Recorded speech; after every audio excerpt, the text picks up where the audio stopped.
Welcome back लोगोफोर दिनै आं नोंथांमोननो मोनसे गोदान भिडिअ दिन्थिबावनो नागिरदों दा भिडिअआ गोदान नङा भिडिअआ थांनाय बोसोरनि 27 जानुवारि खालि जाय माने BTR एकर्ड जालांदोंमोन बे BTR एकर्ड जाखालिनिनो मोनसे भिडिअमोन स' आं गोदान दिल्लीयाव थांदोंमोन BTR एकर्ड जाखालि 27 जानुवारि खालि भारत सरकार आसाम सरकार ABSU NDFB नि मोनब्रै हानजा लोगोसे UBPO बे जथाय आफादजों मोनसे एग्रीमेंट जादोंमोन जायखौ जों BTR एकर्ड होननानै बुंनाय जादों बे BTR एकर्ड जाखालि दिल्लीयाव माबायदिहाय थासारि जादोंमोन आं बेखौनो दिनै नोंथांमोना दिन्थिनो नागिरदों भिडिअआ बोसोरसे बारलांबाय नोंथांमोना बयबो माने गुबुन इउट्यूब चेनेलाव हयथ' नुखाबाय जानांगौ अब्लाबो आंनि केमेरायाव जाबायदि आं केपचार खालामना लाखिदों जाय सिनारिफोरखौ जाय माने पिक्चारफोरखौ आं केपचार खालामना लाखिदों आं बेखौ दिनै नोंथांमोना फोरमायनो सानदों स' नोंथांमोना जुदि आंनि इउट्यूब चेनेलाव जुदि गोदानब्ला अननानै आंनि इउट्यूब चेनेलखौ साबस्क्राइब खालामना हो लोगोसे खाथिनि बेल आइकनखौ थुनानै जाहाथे आंनि मोनफ्रोमबो भिडिअखौ नोंथांमोना नुनो मोनो थौदो लोगोफोर बिदिब्ला भिडिअखौ जागायनोसै बै समनि आबसुनि आफादगिरि प्रमद बर'नि दैदेननायाव बड'लेण्ड सोमावसारनाया ओरैबायदि गोजौसिम दावखोलांदोंमोन दि राजा लामा होबथानायानो जा ट्रेन लाइन होबथानायानो जा बा जायखिजाया सुबुं गौमायानो जा जेरावनो बड'लेण्ड सोमावसारनाय जायो बेवहायनो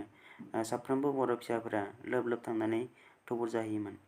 बड'लेण्ड सोमावसारनाय होननानै बुङोब्ला ओरैबायदि हाजार मानसि जायोमोन जाय मानसिफ्रा रंजानायजोंनो बे सोमावसारनायाव बाहागो लानो थाङोमोन बिदिनो रायजो राजा दैदेनगिरिफोरनि नाजानायाव सोमावसारनायाव बाहागो लायै थांनाय 2020 मायथाइनि जानुवारिनि 27 खालारखालि BTR एकर्ड जानानै थाङो मोनसे एकर्ड जागोन हिसाबै जोंबो गोदान दिल्लीयाव माबायदिहाय थासारि जायो बेखौनो जों नायनो थांदोंमोन बै दिनखालि 26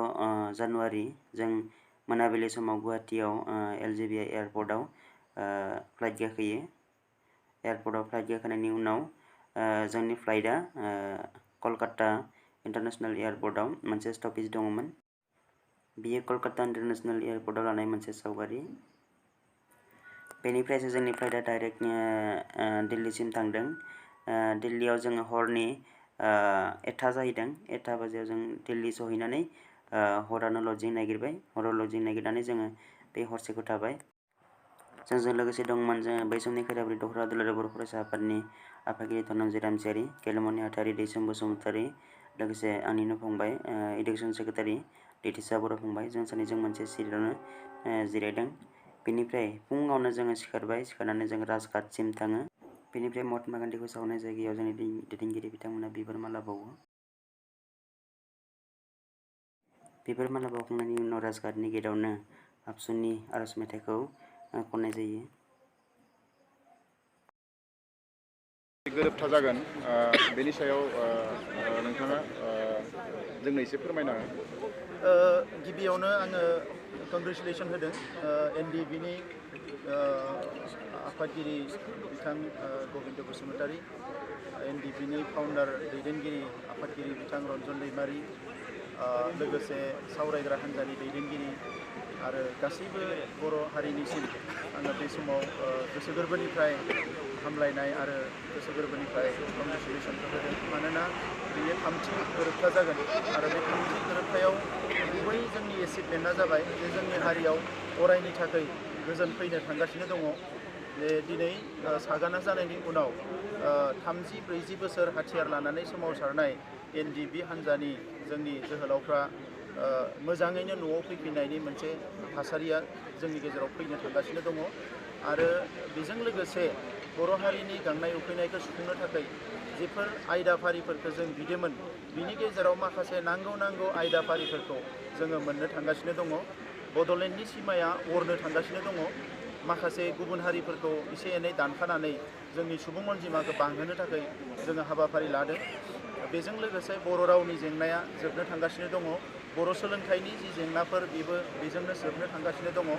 आरो बेजों लोगोसे गोदोनिफ्रायनो बिबोबाय थानाय सेन्ट्रेल इउनिभार्सिटि ट्राइबेल इउनिभार्सिटि आरो गोबां मोजां इनस्टिटिउसन मेडिकेल कलेज गोबां इनस्टिटिउसनफोर जोङो मोननो थांगासिनो दङ स्पर्ट्स इउनिभार्सिटि दा बेबायदि माखासे एचिभमेन्ट जों मोननो थांगासिनो दङ दा बेनिखायनो एनडिपिनि सोमावसारनाय दुलाराय बर' फरायसा आफादनि सोमावसारनाया जे ओरैनो थाङाखै बियो फिथाइ थायदों बिनि मोनसे बिदिन्थि आरो दिनै गोबां हेंथा हेंसिनि गेजेरजोंबो दिनै सोरबा बन्द होदों सोरबा होबथादों बिनि गेजेरावबो सुक्तिया जानो थांगासिनो दङ आरो बे मोनसे हिस्ट्रिक सुक्ति जागोन आरो बेजों लोगोसे भारत सरकार आरो आसाम सरकारनिसिमबो साबायखर बावो बिथांमोना मालायनि गोबां खोथाफोरखौ लायालासिनो बर' हारिखौ दिनै अननायखौ दिन्थिनानै जोंजों सुक्ति खालामनो थांगासिनो दङ बिनि थाखाय आङो बिथांमोननिसिमबो साबायखर बावो दुखुनांथावा बेसो जाहैबाय जोंहा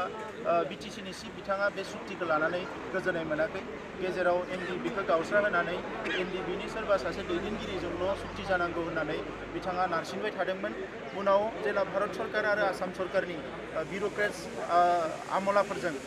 इन्टेलिजेन्सफोरजों जोंखौ रायलायनायखौ मिथिबाय थांनाय 2009 मायथाइनिफ्रायनो जोङो नाजागासिनो दङ 2010 मायथाइनिफ्राय आलादा रायजोनि सोमावसारनाया जादों 2013 मायथाइनिफ्राय डिसकासना जादों जयेनबो जादों आलदा आलदायैबो जादों आरो 2015 मायथाइनिफ्राय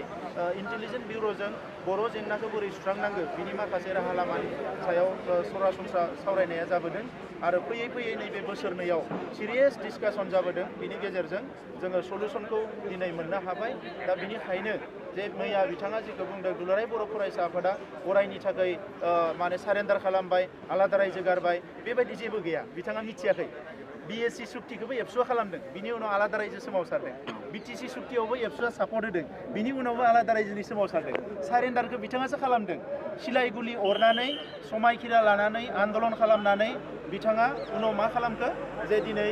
2003 मायथाइयाव बिथाङा सिलाइ होनानै सारेन्डार खालामबाय आरो दिनै बड'लेण्ड सोदोबखौनो बिथाङा मख'नो गियो उल्थायै जोंखौसो दिनै फैनानै बुंदों सारेन्डार खालामदों दुलाराय बर' फरायसा आफादा हारिनि सार्थआव खुनुदिन सारेन्डार खालामा जेब्लायसिम जोंनि थांखिया जाफुङा जों सोमावसारगोन जों सरकारजों सावरायगोन गेजेर गेजेर नांगौबा राजखान्थियावबो जों आखाइ होगोन समाज दानायनि हाबाफारि मावगोन सोलोंथाइ रांखान्थि समाजखान्थि गासैखौबो मावगोन आरो बर' हारिनि थाखाय जि नांगौ बेखौ जोङो बिख'नायाव खुनुदिन फासयनानै थाया आरो नैबे सुक्तिनि गेजेरजों मोनसे बड'फानि मुङाव फसंथान जानो थांगासिनो दङ जि फसंथाननि गेजेरजों अल इन्डियायाव थानाय बर'फोर बेंगलाव थानाय बर'फोर गुबुन गुबुन जायगायाव थानाय बर'फोरनि राव थुनलाइ हारिमु जौगानायनि सिनायथि थामोनथा रैखाथिनि हाबा मावनो हानायनि मोनसे राहा लामाया फैसिगोन आरो बेफोरखौ 15 बोसोराव गोसो जानाय मोनबा हाग्रामा महिलारि बिथाङा मावनो हायोमोन नाथाय बिथाङा मावबोआखै दिनै लाजिनानै बिथाङा दुलाराय बर' फरायसा आफादनि सायाव गावनि रागाखौ हगारनो थाखाय बायदिसिना बखिलाबायदों बेखौ लानानै रायजो राजाफ्रा गोनो गोथो जानाङा सुक्ति खालामगोन समाज दागोन हारि जौगाहोगोन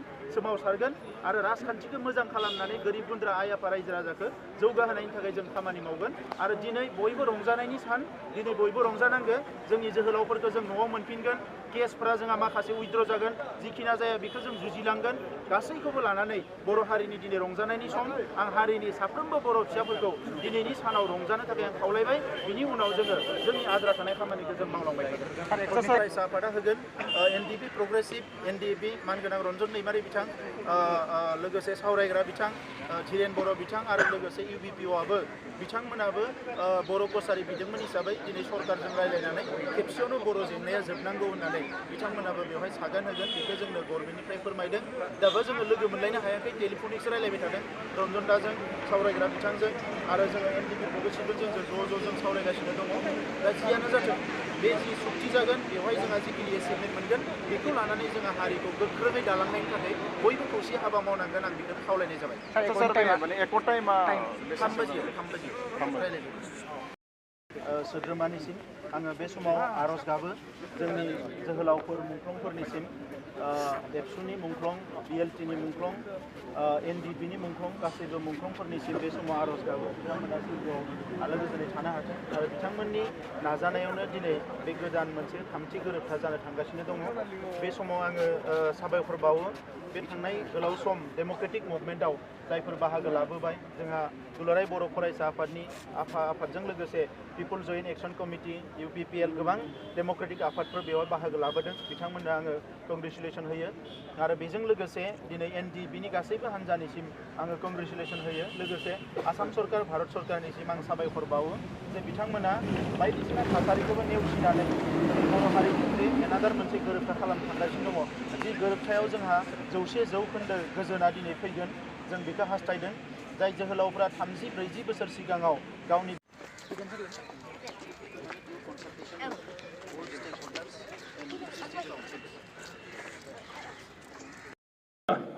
সমাপ্ত কৰিলে।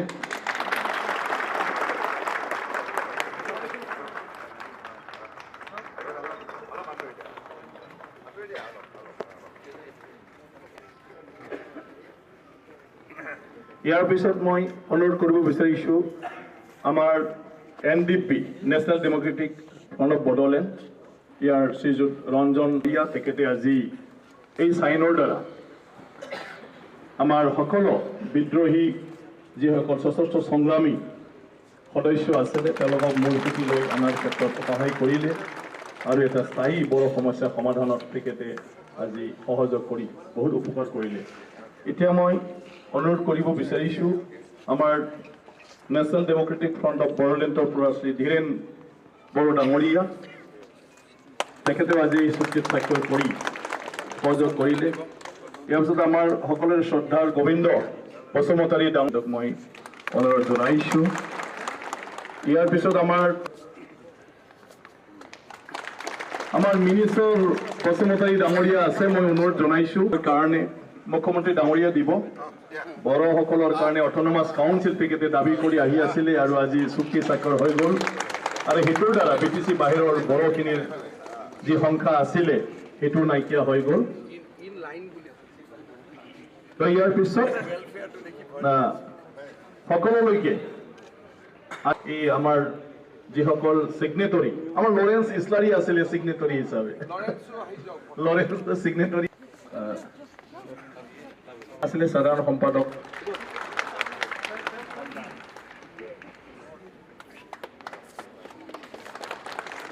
তো ধন্যবাদ। আমি